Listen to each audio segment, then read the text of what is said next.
Olá, a partir de agora você acompanha mais um Universiência, o primeiro programa brasileiro de TV e internet, fruto da parceria entre TVs e instituições públicas de ensino superior nordestinas. Aqui temos a oportunidade de conhecer as produções científicas que estão sendo desenvolvidas no Nordeste brasileiro. Confira algumas das pesquisas de hoje.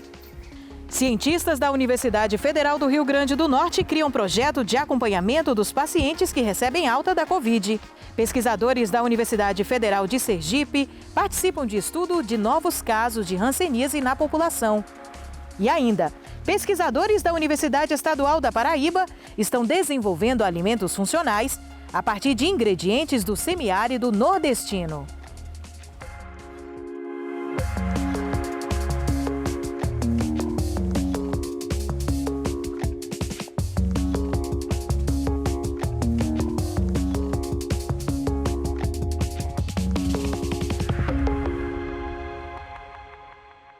A Covid-19 ainda guarda muitos mistérios. Dia após dia, cientistas se debruçam em estudos na busca de novas vacinas e tratamentos eficazes contra a doença.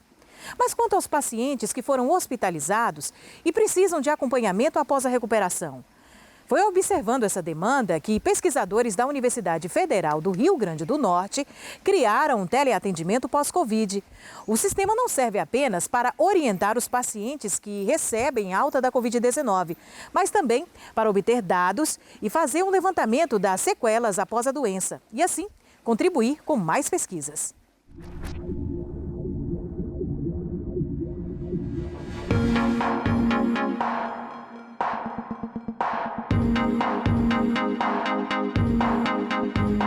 Esse projeto ele iniciou o ano passado a partir de uma demanda do próprio serviço.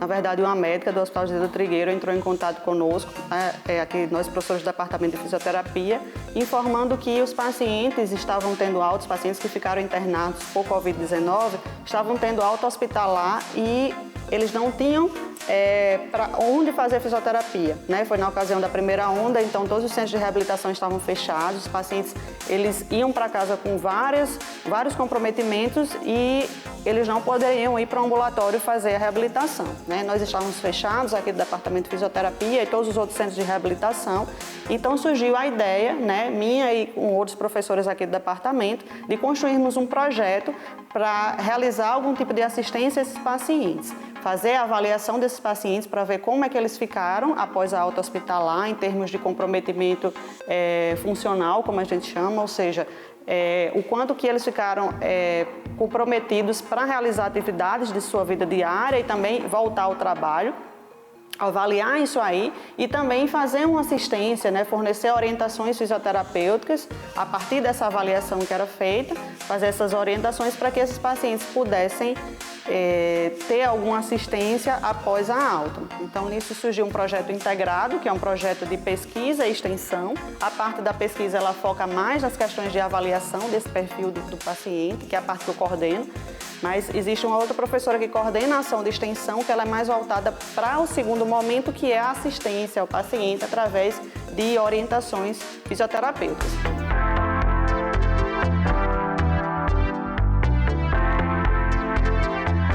Tudo isso é feito de forma remota. Nós fizemos uma parceria com o Laboratório de Inovação Tecnológica em Saúde, então nós utilizamos prioritariamente a plataforma desenvolvida por eles, que é a plataforma do Teleconsulta RN, e a partir dessa plataforma o paciente entra, ele é cadastrado, ele entra na plataforma e lá ele tem essa avaliação e posterior orientações com alunos de fisioterapia que são orientados pelos professores, por nós, professores da equipe. Esse projeto ele é extensão, mas ele é integrado com um projeto de pesquisa também, porque todos os dados coletados a partir da avaliação, eles são colocados num banco de dados que a gente usa para esses próprios alunos fazerem trabalhos para apresentar os resultados do nosso trabalho, Tanto na questão da avaliação, eventualmente alguns alunos já têm também o interesse de estender um pouco mais esse projeto para outras, para apresentação em eventos, em eventos científicos. Tem um TCC atrelado a esse, um trabalho de conclusão de curso atrelado a esse projeto, que vai usar dados desse projeto. A gente tem alunos bolsistas voluntários também lá da pesquisa, que precisam apresentar os dados desse projeto como relatório da Bolsa, né? A gente perpassa por toda a estrutura organizacional, assim, do apoio que a extensão dá à pesquisa, né? Para que a gente publique esses dados tão importantes que a gente coletou, né, através do projeto de extensão e transforme isso em informação científica, né? E eu tive Covid. Fui estabilizado numa UTI, passei 5 dias internado, né? UTI, depois leito. E graças a Deus eu descobri esse serviço, onde eles, de forma gratuita e humanizada, atendem você no conforto da sua casa, eles no seu trabalho, a gente de forma virtual, né? De forma virtual, mas com todo o calor que essa equipe, né, deposita para com o nosso tratamento e a recuperação da nossa saúde, onde através de cartilhas e exercícios, prontamente o nosso corpo, né, já tem uma alta resposta e a gente já começa a melhorar. Apesar dessa questão do remoto, né, isso foi novidade para todo mundo, mas a gente conseguiu trazer para dentro da fisioterapia essa possibilidade de atendimento, de acompanhamento, mesmo estando longe, e fazer com que os alunos, ainda assim, mesmo de forma remota, estejam em contato com a sociedade. E no próximo bloco, os impactos da pandemia na identificação de casos de hanseníase no Brasil. É depois do intervalo.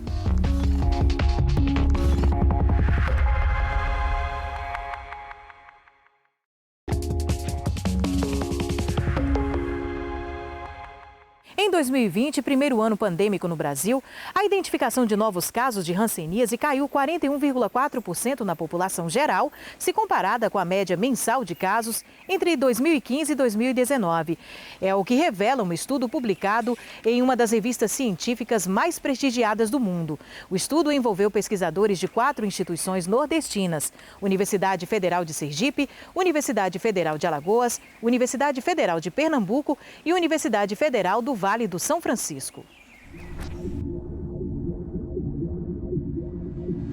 A pandemia de Covid-19 trouxe implicações para todos os sistemas de saúde globalmente. Então, nas doenças negligenciadas, como é o caso da hanseníase, tem um impacto negativo no diagnóstico e acompanhamento desses pacientes, quer seja pelas mudanças culturais ocorridas em decorrência da pandemia, como isolamento, distanciamento, medo de contaminação pelo novo coronavírus, quer seja pelas alterações instituídas no âmbito das redes de atenção à saúde. Então, todas essas questões operacionais, elas implicam no não diagnóstico de novos casos da doença. Para avaliar se de fato a pandemia estava impactando nesse diagnóstico da hanseníase do Brasil, nós coletamos dados da doença, de todos os estados do Brasil, isso no período de 2005 a 2019. Então, nós pegamos essa média estimada e comparamos com os dados que foram, de fato, reportados pelo Ministério da Saúde no ano 2020. A gente avaliou isso para algumas variáveis, como, por exemplo, a hanseníase na população geral, a hanseníase na população em menores de 15 anos, porque esse é um indicador importantíssimo de gravidade da doença, porque isso significa aumento da taxa de transmissão, né, da ocorrência de infecção ainda na população jovem. E também avaliamos o percentual de diagnóstico das formas multibacilares. Essas formas multibacilares são as formas que têm alta carga de bacilos, né, e que são as principais fontes de transmissão da doença. E o que observamos nesse primeiro ano da pandemia em relação a esses diagnósticos de hanseníase no Brasil? Houve uma redução de mais de 40% do diagnóstico na população geral, e essa redução foi mais expressiva ainda em menores de 15 anos. A redução percentual que a gente observou nos diagnósticos foi de quase 60%. E alguns estados eles apresentaram redução percentual de até 80% do diagnóstico de novos casos.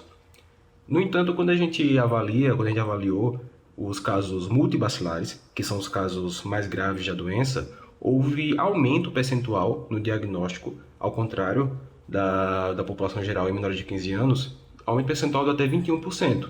Isso é reflexo na redução do diagnóstico de casos paucibacilares, que são casos mais leves, e, consequentemente, aumento do diagnóstico de casos multibacilares, que são os casos mais graves, e os pacientes procuram atendimento por apresentarem sintomas mais graves. Esse cenário, em conjunto, ele indica de fato, né, que a pandemia ela impactou expressivamente nos diagnósticos da hanseníase no Brasil como um todo, né, principalmente em estados da região Norte, Nordeste, Centro-Oeste, que já são regiões mais afetadas pela doença.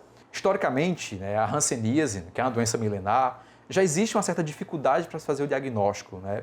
Porque muitas vezes o paciente ele observa uma lesão sem, né, que não tem sensações ali, né, que ele perde a sensibilidade, e muitas vezes ele não dá a devida atenção e não procura ambulatório.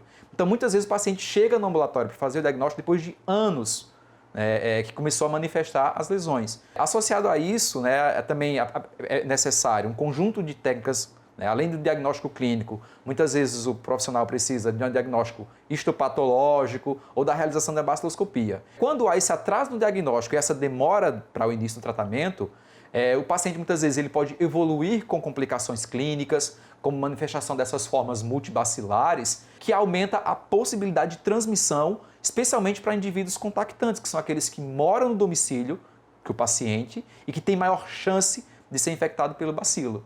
O Brasil é o único país do mundo que não alcançou a meta de eliminação da doença enquanto problema de saúde pública, mesmo sendo uma doença que tem tratamento e que é curável. O tratamento é ofertado gratuitamente pelo Sistema Único de Saúde do país, bem como acompanhamento médico e interdisciplinar desses indivíduos acometidos. O que a gente acredita que vem acontecendo, na verdade, é uma subnotificação dos casos.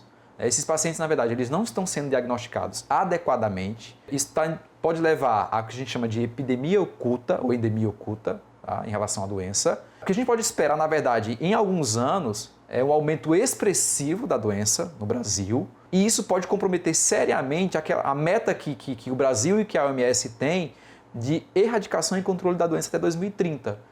E a Covid-19 ela traz um impacto negativo na medida em que gera um distanciamento entre os indivíduos que precisam de atendimento e os serviços de saúde capazes de oferecer esses atendimentos. Então isso aponta que tanto os gestores em saúde, como os profissionais e as equipes que trabalham com o controle da hanseníase e de outras doenças, provavelmente, eles vão ter que repensar em novas estratégias para aumentar o diagnóstico desses pacientes, para a identificação desses indivíduos infectados, né, o tratamento adequado, e só aí talvez a gente consiga melhorar esse cenário epidemiológico.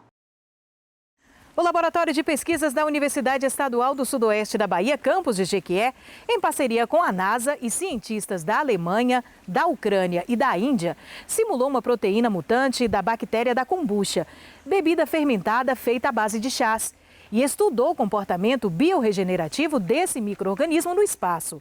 O resultado foi surpreendente. Essas bactérias conseguiram se reproduzir em condições inóspitas, similares às de Marte, na estação espacial.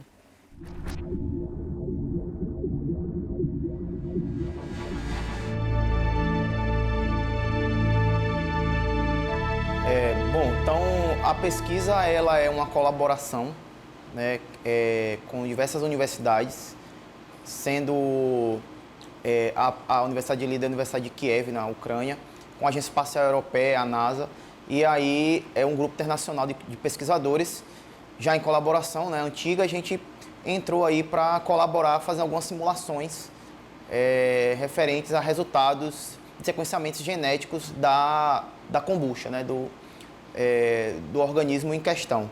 Então a gente entrou na pesquisa para fazer algumas análises de algumas mutações genéticas que ocorreram no micro-organismo. Bom, então kombucha é um composto, né, fermentado, e aí essa bactéria que é colocada para cultivo, ela é responsável por produzir algumas vitaminas, né, alguns nutrientes, e é utilizada então a kombucha como uma fonte de alimento né, natural, saudável para várias pessoas. Bom, então no experimento foram feitos 2 testes basicamente de crescimento. Um foi feito na Terra, no laboratório na Universidade de Kiev. Outro foi feito o crescimento fora da Estação Espacial Internacional, né? Então foi cultivado no espaço. E esse micro-organismo, então, ele conseguiu se replicar tanto na Terra quanto no espaço. Então foi sequenciado o material genético desse micro-organismo, tanto advindo do espaço quanto do planeta Terra, e a partir desse sequenciamento foram verificadas algumas alterações que poderiam ter ocorrido tanto no crescimento quanto no material genético daqueles que foram cultivados no planeta Terra e no espaço. Bom, na verdade, a ideia do trabalho é que, basicamente, esse micro-organismo tendo a capacidade de sobreviver no espaço, né, um ambiente teoricamente inóspito, né, já que foi cultivado em radiação, né, em um ambiente inóspito, e foi o que aconteceu, ela conseguiu se replicar, significa que a gente pode, então, levar esse micro-organismo para outros planetas, como é o caso de Marte, por exemplo, que seria a ideia básica do trabalho, que esses astronautas possam, então, cultivar esse micro-organismo no ambiente marciano e ele ter condições de crescer lá e teoricamente, no trabalho, isso demonstrou que é possível acontecer.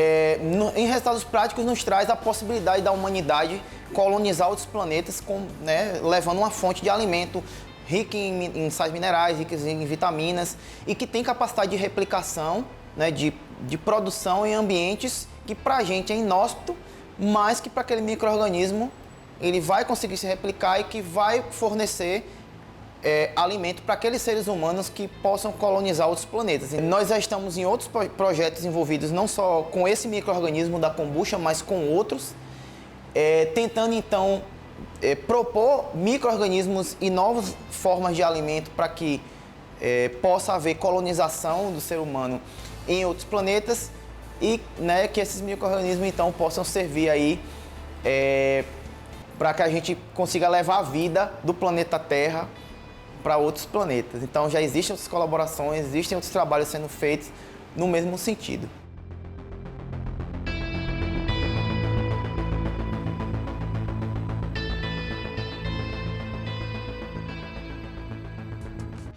E no próximo bloco a gente confere como pesquisadores da Universidade Estadual da Paraíba estão desenvolvendo alimentos funcionais a partir de ingredientes do semiárido nordestino. Universiência volta já já.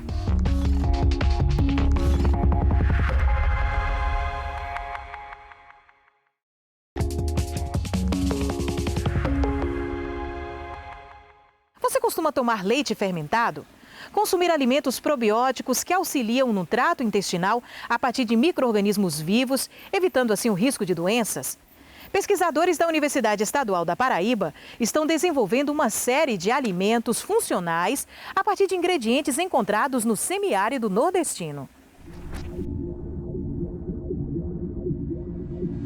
É neste laboratório que os pesquisadores do Núcleo de Pesquisa e Extensão em Alimentos da Universidade Estadual da Paraíba estão estudando elementos do semiárido nordestino para garantia de alimentação funcional. Nós trabalhamos com leite de cabra fermentado, bebida láctea à base de soro de queijo de cabra, sobremesa láctea fermentada e não fermentada com a adição de produtos da casca da jabuticaba, bebidas lácteas isentas de lactose adicionadas do fruto do jambolão, iogurte adicionado de outros produtos vegetais, como por exemplo o extrato do quiabo, né, como espessante de iogurtes. Muitos desses produtos, né, são elaborados com a adição de bactérias láticas nativas, que também foram isoladas da biodiversidade do semiárido, principalmente de leite de cabra e também de queijo coalho. Essas bactérias láticas que foram selecionadas pelos nossos parceiros da Embrapa, elas apresentaram excelente potencial de sobrevivência ao trato gastrointestinal, que é justamente uma das premissas para micro-organismos probióticos, que eles precisam sobreviver às condições ácidas e também a passagem da bile quando chegam no intestino. As pesquisas são em parceria com a empresa brasileira de pesquisa agropecuária, a Embrapa, e tem mostrado viabilidade. Durante todo o período de armazenamento, esses probióticos se mantiveram estáveis e nos ensaios de simulação das condições gastrointestinais que nós fizemos em alguns produtos, não todos, esses probióticos demonstraram que são realmente capazes de sobreviver a essas condições do estômago, né, que simulam o estômago, que simulam as condições do intestino. Então, provando que os alimentos que nós desenvolvemos aqui são apropriados para essas culturas e que essas culturas teriam condições de chegar viáveis ao intestino do consumidor e resultar em efeitos benéficos. Os alimentos lácteos, quando adicionados à casca da jaboticaba e do jambolão, trazem vários benefícios para o organismo. Esses frutos, eles são fontes de compostos fenólicos, que são importantes compostos com atividade antioxidante, que vão ajudar na prevenção, né, no combate aos radicais livres do organismo, né, que são formados por conta de estresse oxidativo, por exemplo, fumo, exposição ao sol, né, entre outros fatores que levam a danos oxidativos às células, e esses compostos fenólicos ajudam a proteger as células desses danos, minimizando o envelhecimento celular, né, ajudando na redução do risco de doenças cardiovasculares, né, trazendo esses benefícios à saúde dos consumidores. O mestrando em Ciências Farmacêuticas pela UEPB, Miquéias Moraes, pesquisa sobre o leite fermentado a partir do leite de cabra, agregando valor a uma potencialidade do semiárido nordestino. A nossa pesquisa está pautada em desenvolver um produto funcional e isso agregar valor principalmente aos pequenos produtores rurais. A gente utiliza como base da produção justamente o leite de cabra, que hoje tem se destacado principalmente por ser mais funcional, possuir mais nutrientes em relação, quando compara-se ao leite bovino, tem maior digestibilidade, é hipoalergênico. Então, várias características que o destaca em relação aos demais leites.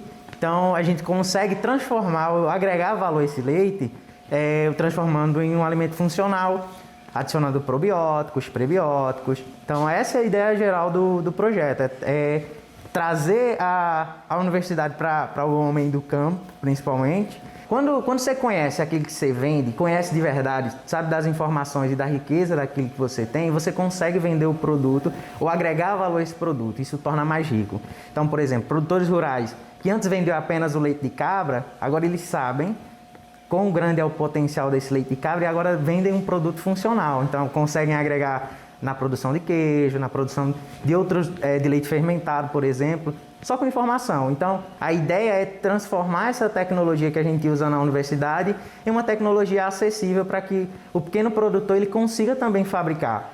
De acordo com o Ministério da Agricultura, o Nordeste é a região responsável por 90% da criação caprina do país. A Paraíba, no último levantamento feito pelo IBGE, tinha quase 740 mil caprinos, isso no ano de 2020. E a pesquisa desenvolvida no laboratório deve agregar valor ao produto dos pequenos criadores da região. Para muitas pessoas, existe a alergia ao leite de vaca. E essa proteína do leite de vaca que causa alergia está ausente no leite de cabra. Então, nós temos esse benefício do leite de cabra, que ele é muito mais tolerado por uma parcela maior da população que o leite de vaca, né? Então, se nós desenvolvermos alimentos atrativos em termos de sabor, de consistência, de apelo funcional, através da adição desses frutos, através da adição desses probióticos, nós vamos criar, né, alimentos que vão trazer benefícios à saúde, né, além dos benefícios nutricionais do leite de cabra, né, e além de aumentar a aceitação, né, desse produto lácteo, né, elaborado com leite de cabra para os consumidores. E o Universiense de hoje fica por aqui. Mas no próximo programa tem mais pesquisas científicas produzidas pelas instituições públicas de ensino superior do Nordeste para a gente conhecer. E você já sabe, se tem alguma dúvida ou sugestão, envia para o nosso e-mail universiencia@uesb.edu.br que a gente explica em um outro programa. Tchau, tchau e até lá!